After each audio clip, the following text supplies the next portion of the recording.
I can share my screen, I assume. Yes. All right, great. Good to be here with all of you, and so great to be with a group that is from around the globe, and just think about, around the globe and this time that we're living in. When I started thinking about this time with you over the weekend, I worked to find a space to weave what I'm going to say into this time we're living in. And I say that because what I have experienced in my own supervision over the last certainly 2 weeks is that in every call, what's happening in our world is very much present and foremost on people's minds. So I'm going to make a little bit of space to do that. Thank you for that nice introduction, Lily. And the reason I say I'm a potter and not something else is because a ceramicist implies someone who really knows what they're doing. And I'm still such a beginner that I use the word potter and aspire to be a ceramicist at some point. The comment that you made, Lily, about us being at the forefront in the US, I must say, around supervision, I want to just give a little context too. So I spent probably 20 years of my adult career as a clinical psychologist. And in clinical psychology, it's just part and parcel of what you do is to seek supervision at all times. And so probably, I don't know, maybe 15 years ago, I started testing that in coaching because I felt that to be a great coach requires more than collecting hours. And that we could deepen our work so much by a more structured, reflective process. And so we started playing with this. I brought together a group of our team and put them through a coaching supervision program. And we have been doing supervision now for getting close to 10 years. And we provide supervision to a lot of internal cadres of coaches that work, many of them globally. And the results have been so gratifying to know how helpful, how meaningful, how deepening, how cultivating this is for anyone who partakes in this.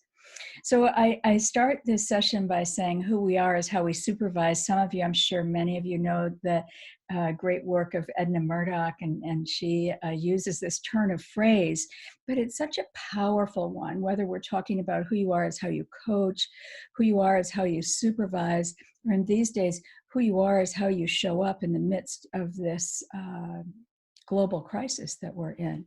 And so that means that if we don't know who we are, then we have less awareness about the impact that we have in the work that we're doing. And another quote I love by Proust is, "The real voyage of discovery consists not in seeking new landscapes, but in having new eyes." So I do think that's the beauty of supervision. We get new eyes. We're continually growing new eyes on what is happening and how we see it and how we understand it and how we use ourselves well. And so this notion of new eyes is such a part of the work of supervision. And when I built the model for the internal landscape of a coach or a coach supervisor, I did look to the work. Some of this comes from Nick Petrie. If there's a New Zealander on the call, he comes from that part of the world and has been at the Center for Creative Leadership for a long time in the US. He's done a lot of writing, as have others, about this notion of vertical and horizontal development. And this notion that when we are at the horizontal level, we're focused on what we know. But at that vertical level, it is that how we know. It's how we grow and deepen our own development, our own capacities as coach and as supervisor. So I'm sure you all know as supervisors that it's tempting for us in the role of coach to want another tool, to just want one more thing that I could give or do. But in fact, we are the best tool there is. And cultivating ourselves is that vertical development. So here's something that I thought we might play with a little bit. Is I wrote in my recent book about cultivating our inner supervisor. That yes, we probably, everyone on this call both provides and receives supervision on a regular basis. But I think there is this work for us as well around cultivating the inner supervisor in us. And one of the things that I have long followed, and we often use in some of our work, is this notion that there are these crucible moments in our lives, usually in our personal lives, that have the power to reshape us, and that most times crucible moments are not things that happened at work. They're things that happen in our personal lives. They're things that occur that we didn't see coming. We couldn't imagine being in this place. We don't have a clear sense of the way out, and yet we are reshaped by these, often in very powerful ways that serve us for the long haul. So I thought, and Lily, please tell me if it's possible to just randomly do breakout groups. Is that true? Yes, just let me know how many Yep. groups you want and how long you want. So I thought a good place for us to spend a little time is to pose these questions that cultivate your inner supervisor, that are, what are you learning about you in this time? And how are you wanting to show up in this time? So what are you learning about you in this time? And we could say, how are you wanting to show up as a supervisor in this time and as a human being? And I think, Lily, if there are about 30 people, maybe breakout groups of 5 might be good. And let's just take, Lily, what do you think? 7 minutes? 7, okay. Okay, perfect. Wonderful. All right. Let's see what might come out of this, and perhaps we can chat just a little bit about it when we return. Okay, so I'll be putting the recording on pause, and there'll actually be 8 groups because we have 40 people now. Great. So you will get a little prompt that says join, or you will you just hit that and you'll go into a small breakout group. And then 1 minute before the breakout group ends, in 6 minutes, you will get a notice that says you'll be coming back into the room in 1 minute. You don't have to do anything. It'll automatically bring you back to the main room. All right, so pause. Are we all back, Lily? Great. So I wonder if one person from each group might share something that was a theme that was evident in yours. I'll just start by saying, in the group that I was in, one of the comments that was made was around loss. Loss in the form of my own freedom to move about, but I think loss that runs a little bit deeper than that as well. So how about others? One that showed up in our group So I'm was happy to living authentically. So living and leading from the heart. Mm-hmm. Thank you. In our group, there was a conversation around making sure that we use this time as mindfully and consciously as we can. Nice, thank you.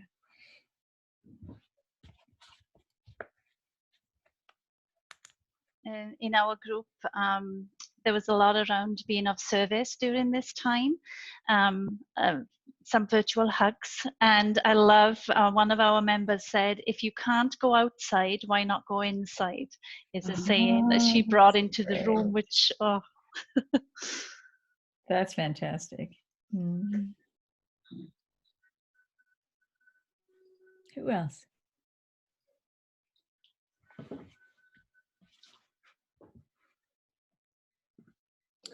I can speak for our group.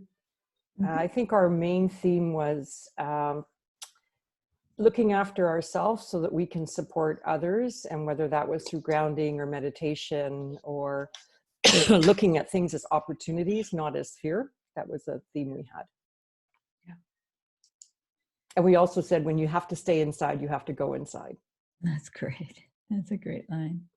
Is there one more group? Yeah, I can speak for the group. There was also the theme of loss. But here we were talking about death. Close to us, and grieving, this moment of grief, and asking for help and support so we can support others. Yeah, nice. Yeah. Thank you for doing that, folks. Yeah, so this could be, with more time, there could be a space for cultivating more of our inner supervisor. But I love that phrase, if you can't go outside, it's a good time to go inside. You know, one of the things that I often talk about in this notion of our internal landscape is that we are, as we all know, so impacted by the stories and narratives that we developed very early in our lives, and this is probably particularly interesting to notice right now in this time that we're in, but that our stories have such an impact on our identity and on the way we show up in our work as supervisor and in the world at this time. And so I sometimes tell the story about my own self. I was in a small group with someone from Winnipeg on this call, so I grew up very close to you. And I grew up on a grain farm and a cattle ranch in the middle of nowhere. And my father had 3 daughters, which was probably not exactly what you would have in mind if you had this family business that was a farm and cattle ranch.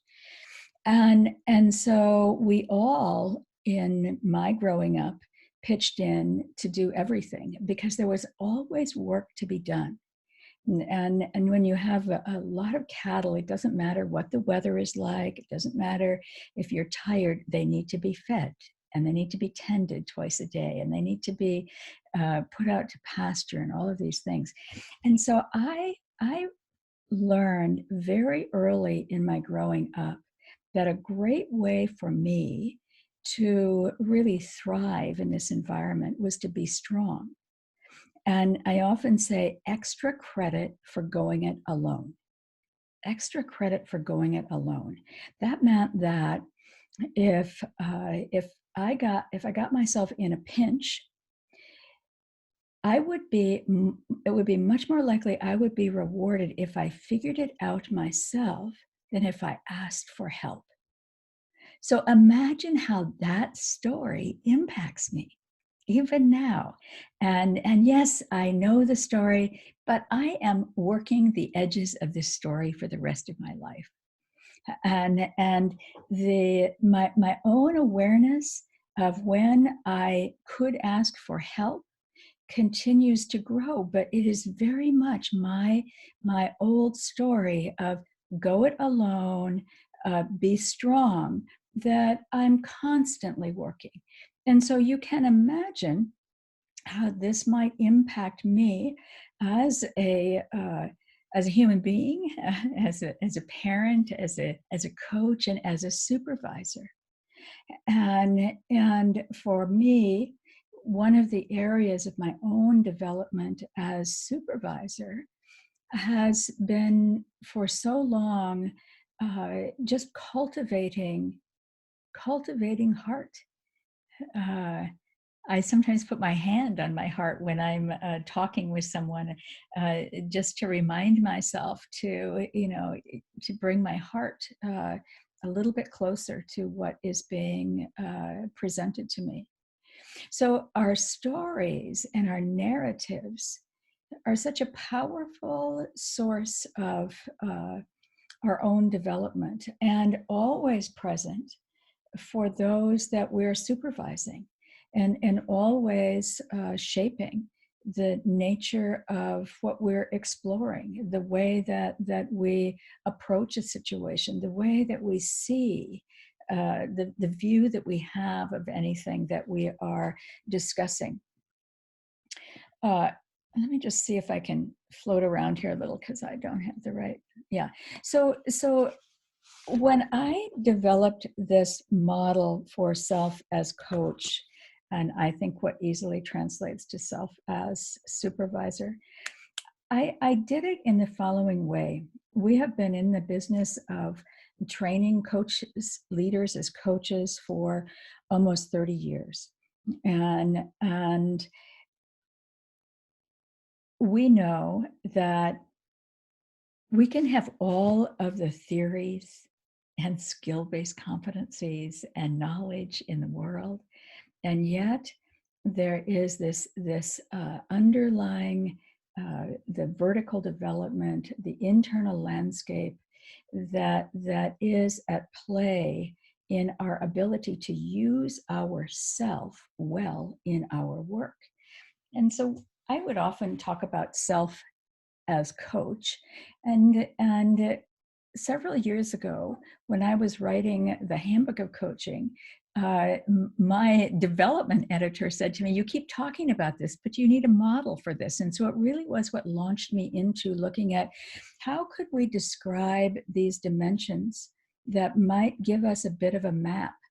And so over time, I tested these out, and while they are overlapping, and we need some parts of this more with some clients than others, I do think they provide a window into our internal landscape that is pretty accessible. So I'm going to just say a little bit about this, and then I'll save time for any comments or inquiries that you might have. But I begin with this notion of presence, that this is another area, I think, of eternal cultivation, our presence. I have a colleague, longtime colleague, who runs a coaching program in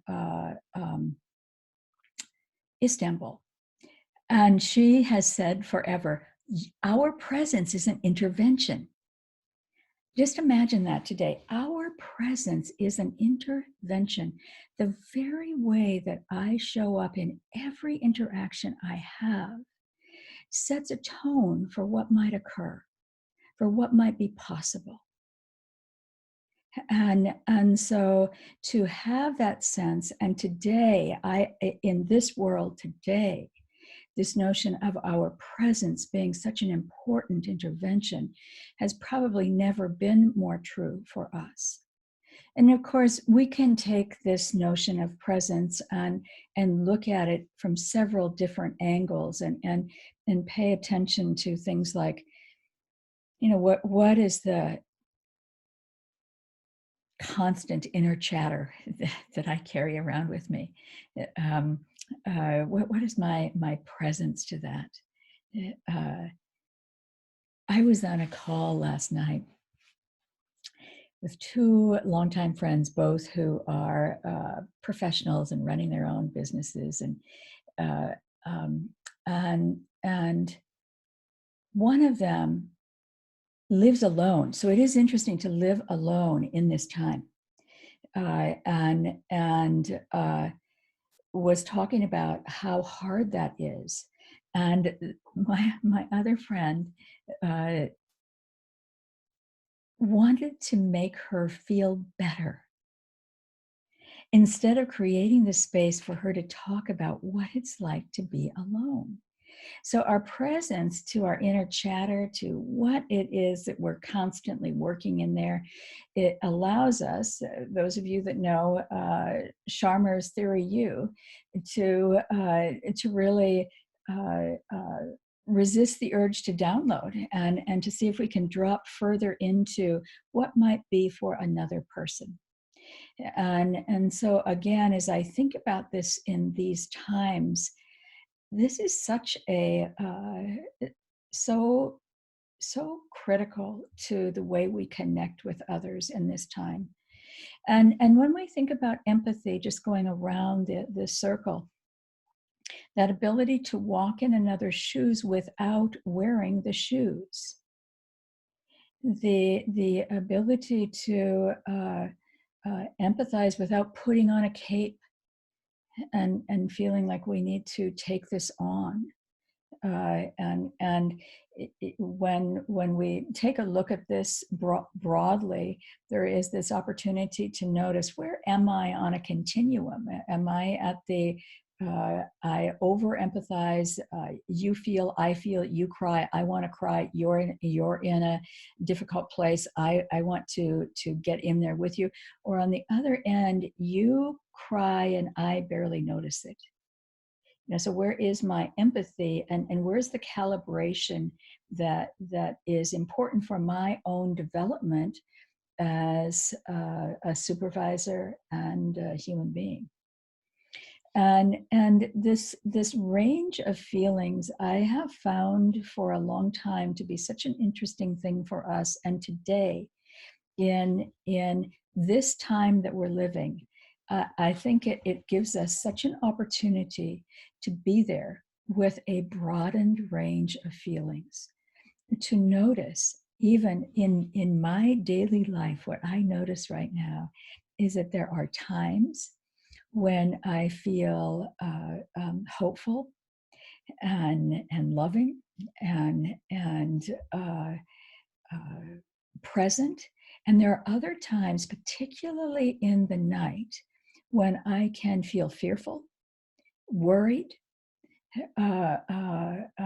just disoriented relative to what is happening now. And I think this is a space for us as supervisor, as coach, as human beings, to really make room for all feelings in ourselves and in those that we're working with. I think this is a time when we're going to see a broadening of the range of feelings that any one of us has. And that for us, given the work we have done to cultivate our own internal landscape, this can be ground that is growthful for us. And when we drop into boundaries and systems, have we ever been in a time in the history of our lives where we have seen so clearly how at a global level we are all connected? We are all connected. And that as economies, we are all connected. As human beings, we are. I think that is one of the truly powerful lessons of this time. Otto Scharmer wrote a piece not long ago relative to what we're going through, and he said, this is a time to shift from ego to eco. I just think that's such an interesting one, from the individualist to the collective, but from ego to eco. And so under this notion of system, we are being powerfully redirected to understand our interconnectedness. As supervisors in boundaries, this is always territory that we're working. There's that urge. If you remember when you were an early supervisor and people would bring dilemmas, situations, challenges, and you would have that urge to step in and say, here's what I have done, right? and that it took time and cultivation to be able to know that here's what I've done is not particularly useful to anyone, and it doesn't help anyone do that vertical development. It might be satisfying to us in those early stages, but that boundary of staying out of someone's story and helping them see their story is, I think, as a supervisor, always on the front of mind, at least for me.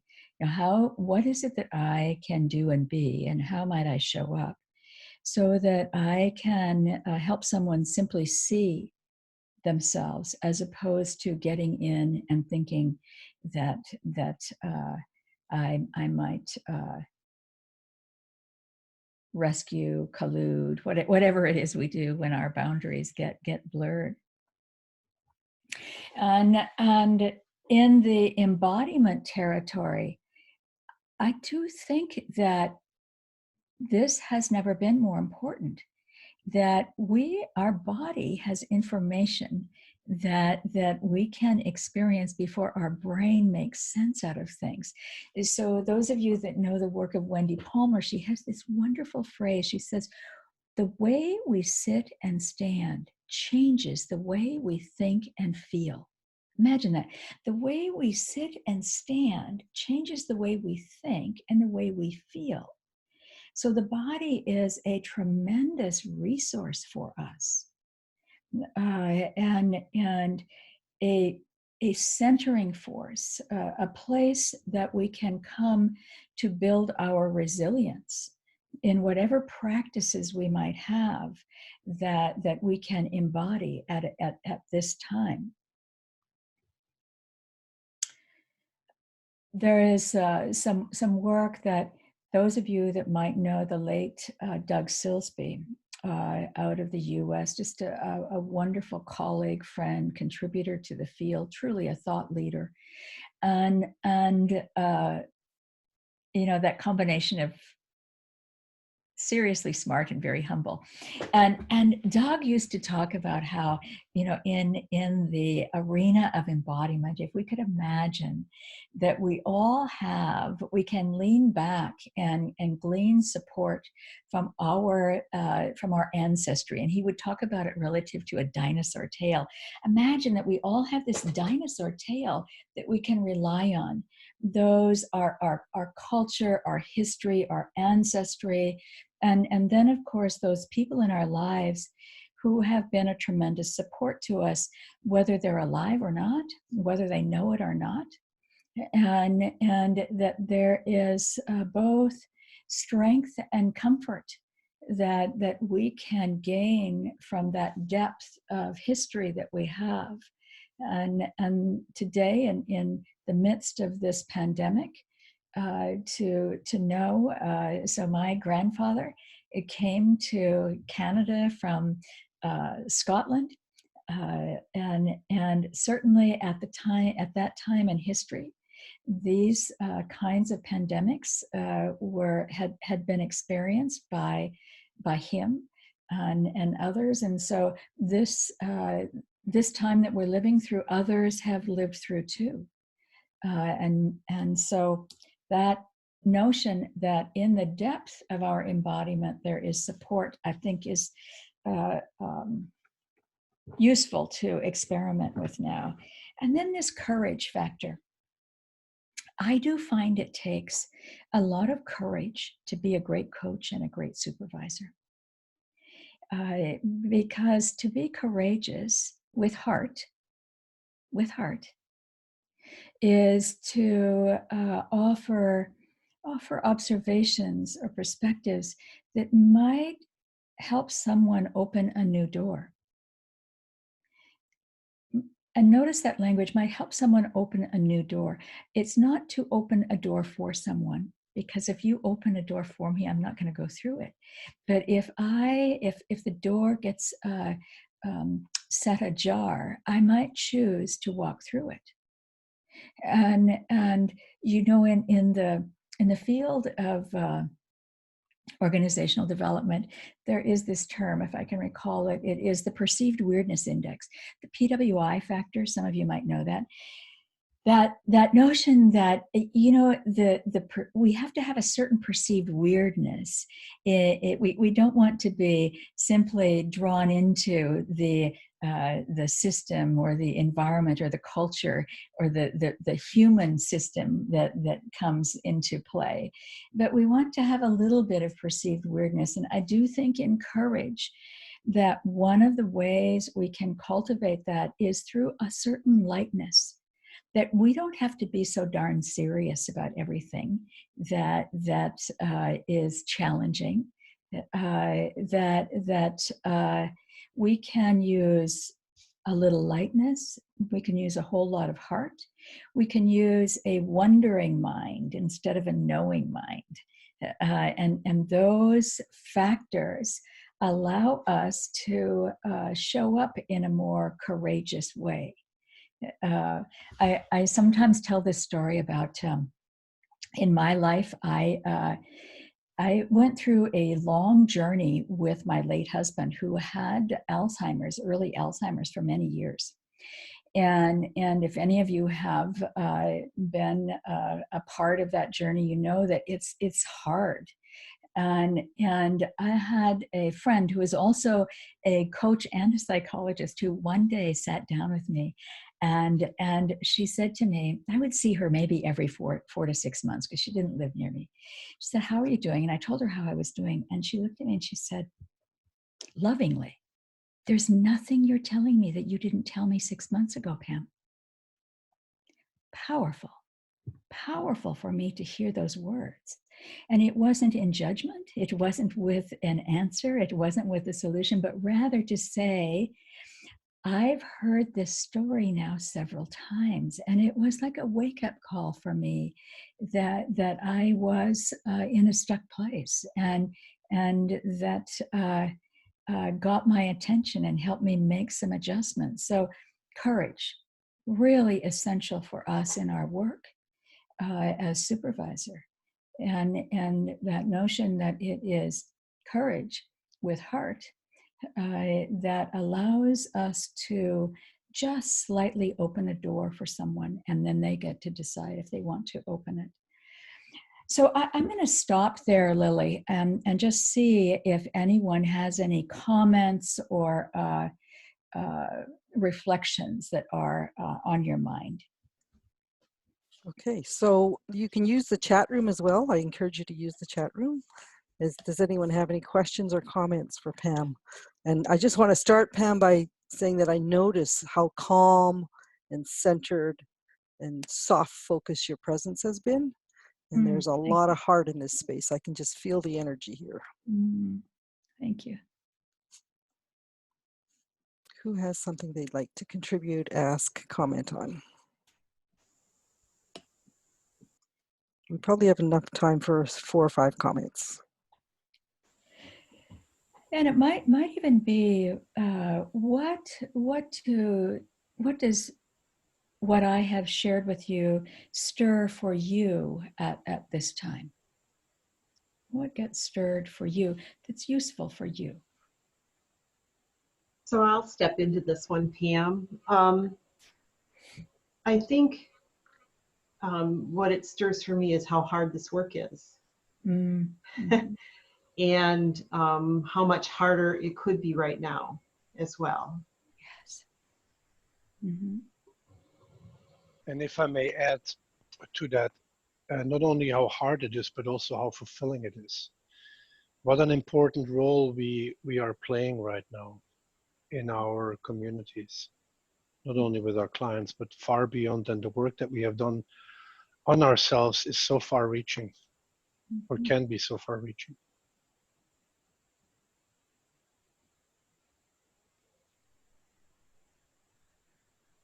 I just wanted to say thank you very much for having this this meeting, Pam and Lily. I'm really grateful that I stumbled across this on LinkedIn, and oh my gosh, it stirred up so many thoughts on me, for me right now. I ended up grabbing my whiteboard and writing things down because I'm in a place where, yeah, I need to, I just need to get out there and help people right now. And this really kind of gave me that encouragement, like, yes, this is the right teaching and the right group of people and the right mindsets to really help make a difference for a lot of people that are going to be struggling right now. You know, there's a comment, I hope I'm pronouncing this right, Jean Christophe, who says, I find this useful for us. I like this idea of a wondering mind rather than a knowing mind, especially in the context we are in, uncertainty. Maybe a wondering mind is a step back to let go and open ourselves to something else. I really like that because I think that so often we get addicted to knowing, and we find there's comfort in knowing, and yet what we are faced with right now is a lesson in not knowing. We do not know in any one of our corners of the world how what is happening is going to continue to roll out. We do not know when this is over what our worlds will look like, and more importantly, how we will be changed by this and how we might want to show up differently in our world. So it is, I think those are great words that you offer.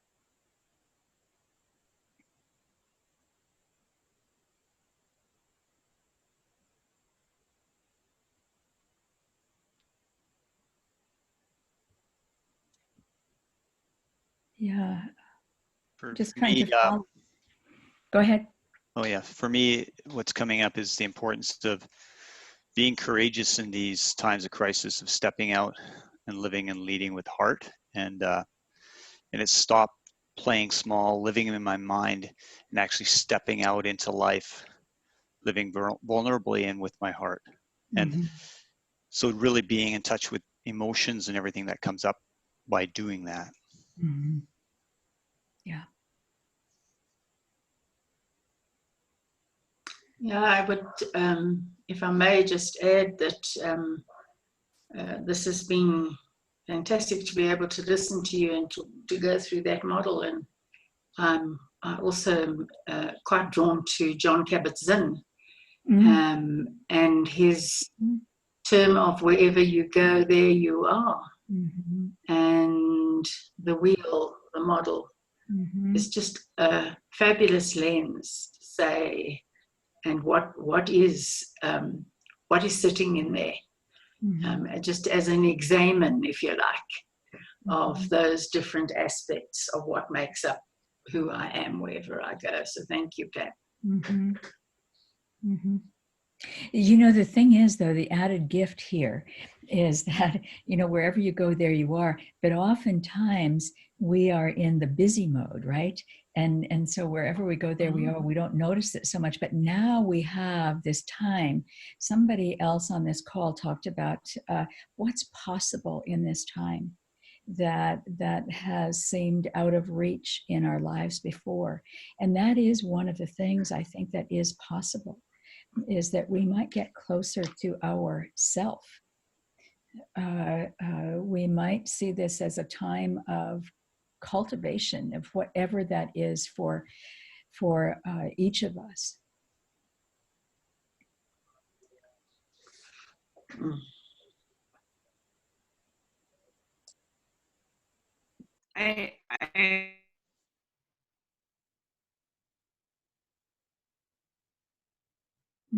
We just lost you, I think. I had one more thought.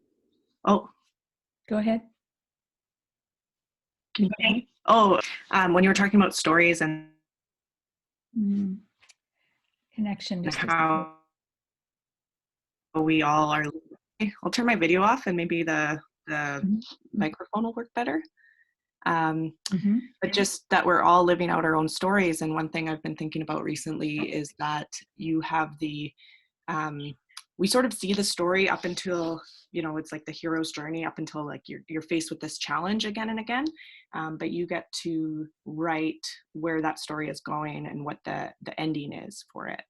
And I think that's kind of, you get to choose how you're learning the lesson, which I think is really empowering.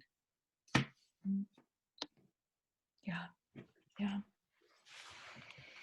Well, I think that we see a lot of work being done now on story and narrative that is a great add to the field.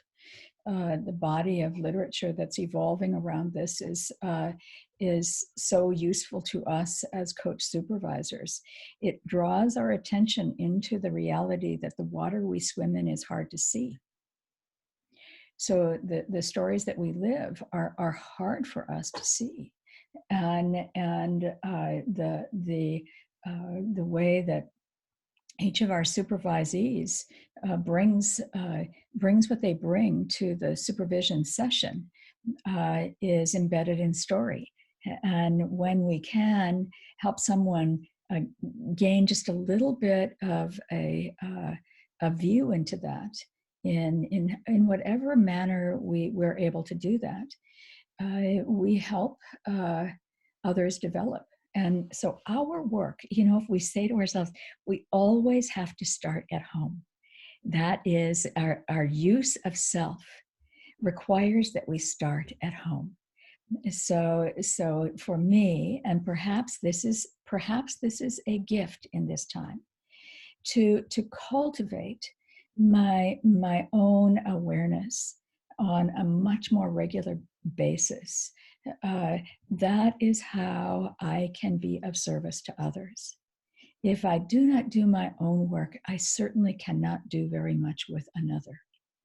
And that is back to Doug Silsby, who had that great phrase. He used to say, we do our work on ourselves so that we have the privilege of working with others. I think that's a great reminder. We do our work on ourselves. We cultivate our own internal landscape in order that we have the privilege of doing this work with others. So, Lily, I'm going to turn it back to you. So good to be with all of you. Thank you. Timing is impeccable. Thank you. That's a great quote to end the session on. Really appreciated your time, your energy, your wisdom, and your presence. For those of you that don't know, Pam is one of our keynote speakers at our 3rd annual America's Coaching Conference, Supervision Conference. It's gone virtual. We're no longer going to Mexico City. So accessible to anyone in the world, 3 full days of events, and we've also dropped the price. So come and see Pam at that session as well. So thank you, Pam. Our next webinar will be on April the 2nd at 10:30. It's a special added webinar for us to actually talk about how we're showing up in the space and how do we resource ourselves in these uncertain times. So same room, 10:30, April the 2nd. And then April the 13th, we have Elena Espinol and Adriana Rodriguez coming in speaking with us as well on a topic yet to be determined. So we hope to see you again. Thank you again, Pam.